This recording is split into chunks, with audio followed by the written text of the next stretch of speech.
लेकिन उसी दरमियान एक और पाप हुआ जिसकी तरफ मैं आपका इशारा करना चाहता हूं और आप लोगों के बीच में साझा करना चाहता हूं कि आर्टिकल 35A के बाद यह मेरी मुहिम का हिस्सा है और मैं चाहता हूं कि छात्र वो किसी विचारधारा का हो, इसमें मुझे कोई इंटरेस्ट नहीं है, लेकिन जब चीज तथ्यों पे होगी, क्योंकि विश्वविद्यालय में पढ़ने वाला छात्र जब किसी बात को भावनात्मक तौर पर रखता है और उसमें तथ्य और तर्क कम होता है तो लोग उसकी बात नहीं मानते हैं। ये सड़कों पे जोर जोर से भारत माता की नारे लगाने से भारत माता सुरक्षित नहीं होने वाली। आपको आने वाली नस्लों को तर्कों पे, लॉजिक पे, रीजनिंग के साथ, रेफरेंस के साथ उसको मजबूत करना होगा, ताकि जब आप जो बात कहें उस बात को कितना भी कोई घोर विरोधी हो आपका, वो आपकी बात को काट ना पाए। इसलिए मैं चाहता हूं कि जो आज आपने मुझे मौका दिया है उसमें मैं जो भी कुछ चाहता हूं उसमें मेरी कोशिश है कि छात्र छात्राएं एक ऐसे विश्वविद्यालय जहां से हमेशा राष्ट्रवाद की लौ जली है, जो भी बनारस गया, चाहे भारत के प्रधानमंत्री भी बनारस से चुनाव लड़ने गए हो, लेकिन उसके बावजूद भी मुझे वो तस्वीर याद है कि बनारस हिंदू यूनिवर्सिटी के गेट के बाहर महामना पंडित मदन मोहन मालवीय की जो एक प्रतिमा लगी है, उस पे माला चढ़ाने के बाद आगे बढ़े। और ये मैसेज भी दिया भारत के प्रधानमंत्री ने कि अपनी रूट्स को मत भूलो, सत्ता आनी जानी है, अगर रूट से कट गए तो आप दुनिया में किसी मुल्क में चले जाएं, पैसा कमा सकते हैं, आपकी कोई वैल्यू नहीं है। जो लोग अपनी रूट्स के साथ रहते हैं उनकी दुनिया में इज्जत होती है। लिहाजा 1993 में देश की सरकार ने एक जघन्य अपराध किया और इत्तेफाक से हमारे एक साथी हैं, दोस्त हैं, लॉयर हैं, अच्छा काम कर रहे हैं, लेकिन हम जो लोग अच्छा काम कर रहे हैं, जो बड़ा बीड़ा उठाए हुए हैं, उनको ताकत नहीं देते, उनका मॉरल बूस्टअप नहीं करते।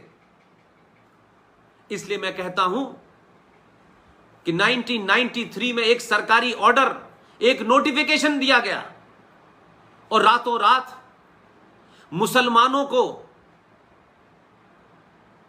किसी तरीके से पुचकारो। जो आपने 1947 के बाद खून उन्हें लगाया था उनकी जबान पे, उस खून को बरकरार रखो। तो आपने एक आदेश जारी कर दिया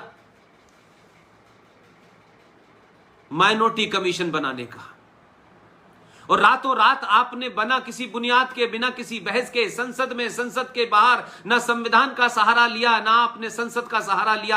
आपको लगा कि आनंद फानन में कुछ भी ऐसा कर दो जिससे मुसलमानों को हम संतुष्ट रख सकें, ताकि उनकी जिहादी मानसिकता को किसी तरीके से कंट्रोल कर सकें। लेकिन जिन्हें जिहाद का खून लग चुका है 1400 साल पहले, वो दुनिया में कहीं नहीं रुकने वाले। वो जिस मुल्क में रहते हैं उस मुल्क में जिहाद फैलाते हैं। तो भारत उनके लिए कोई नया नहीं है। कश्मीर में से लेकर के जो कन्वर्जन 14 साल से चल रहा है वो एक एजेंडे के साथ चल रहा है, लेकिन आपको गलतफहमी है। लिहाजा हुआ क्या कि आपने एक आदेश जारी कर दिया और माइनॉरिटी कमीशन बन गया, और 2006 के अंदर माइनॉरिटी मिनिस्ट्री भी बन गई जो असंवैधानिक है।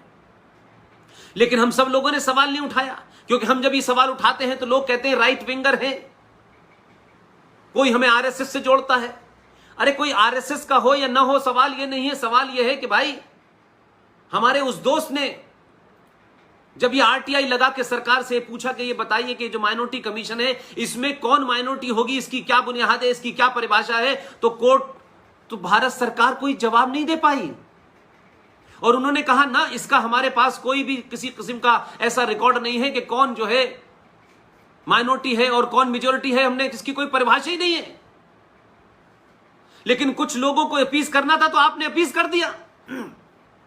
लेकिन मेरा दूसरा सवाल आपसे और मेरे बीच में यह है, और तमाम देश भर में, दुनिया भर में, जहां तक आपके माध्यम से यह आवाज जाए, मैं ये सवाल उनके सामने रखना चाहता हूं कि 1976 में भारत के संविधान के अंदर रात के अंधेरे में बिना किसी बताए, जब देश का सारा विपक्ष, तमाम लोग इमरजेंसी में जेल में थे।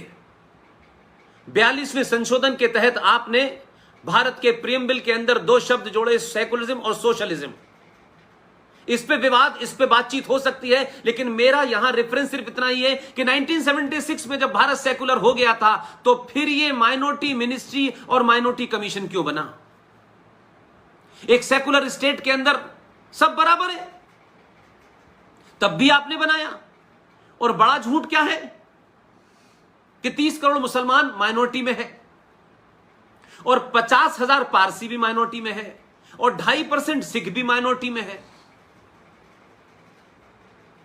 तो यह सवाल नहीं उठना चाहिए कि पहले तो सेकुलर भारत में यह बना क्यों, और बना तो फिर इसकी क्या परिभाषा थी?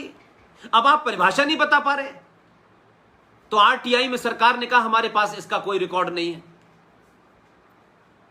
और उसके बाद जो जघन्य अपराध हुआ, जिसकी तरफ मैं आपकी निशानदेही चाहता हूं, आपके माध्यम से चाहता हूं, इस ऑर्डर के कारण देश भर में जहां जहां भी ये 5 कम्युनिटी रहती हैं, ये माइनॉरिटी में है।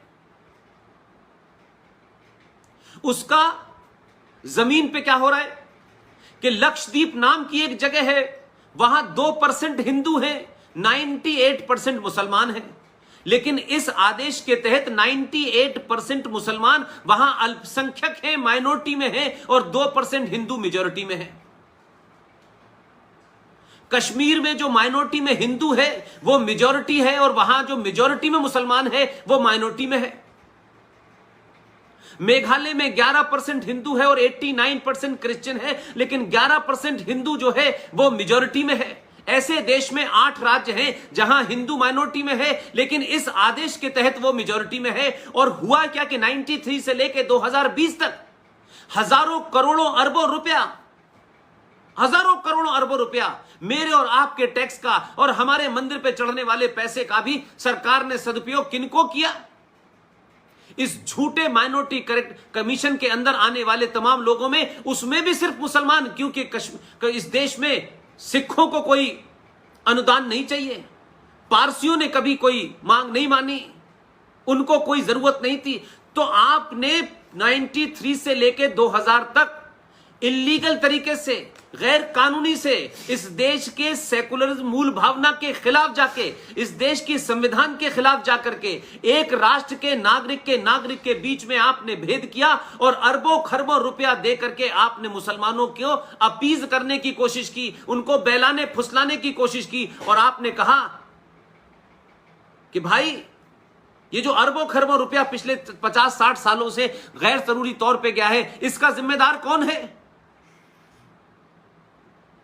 अगर पंजाब में हिंदू माइनॉरिटी में है तो माइनॉरिटी की तमाम स्कीम उनको मिलनी चाहिए, कश्मीर में मिलनी चाहिए, मेघालय में, मणिपुर में, नागालैंड में लेकिन नहीं मिली, वो भी वहां की मेजॉरिटी ने खाई। क्या यह सवाल उठाना राष्ट्रवाद के खिलाफ है?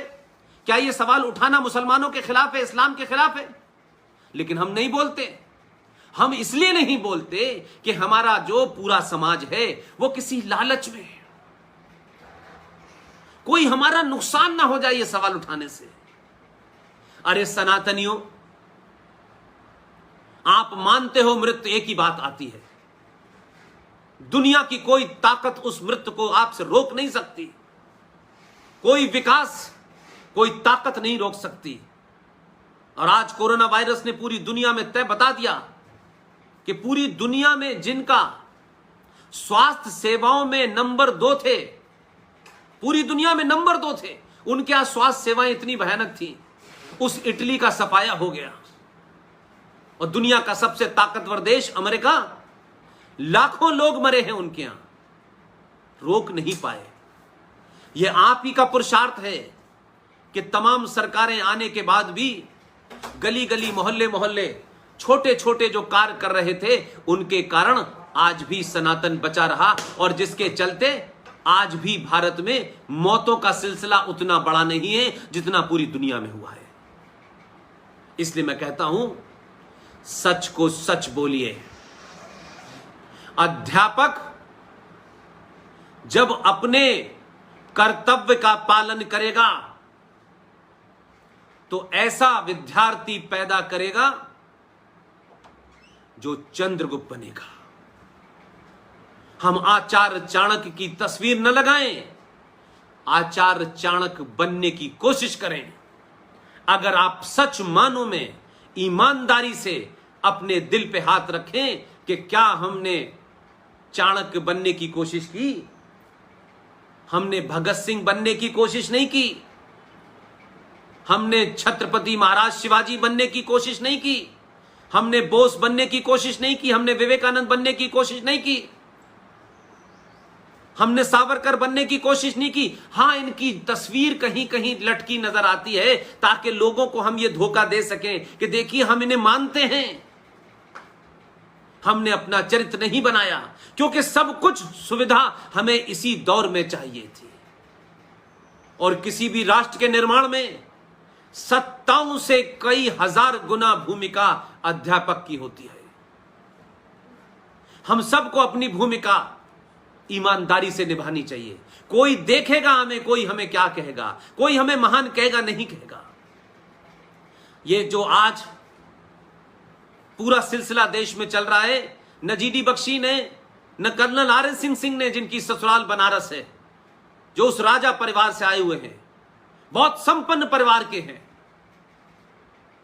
और रॉ जैसी जगह ऑर्गेनाइजेशन में काम करने के बाद लोग अपना चेहरा नहीं दिखाते, लेकिन उसके बावजूद भी वो शख्स कोई जगह, कोई टेलीविजन में ऐसी जगह नहीं छोड़ता जहां जिहादी और इस्लामिक आतंकवादी, वो जो अलग अलग चेहरों में, अलग अलग पार्टी के नकाब में बैठे हुए हैं, इंटेलेक्चुअल की शक्ल में बैठे हुए हैं, उनको एक्सपोज नहीं करता।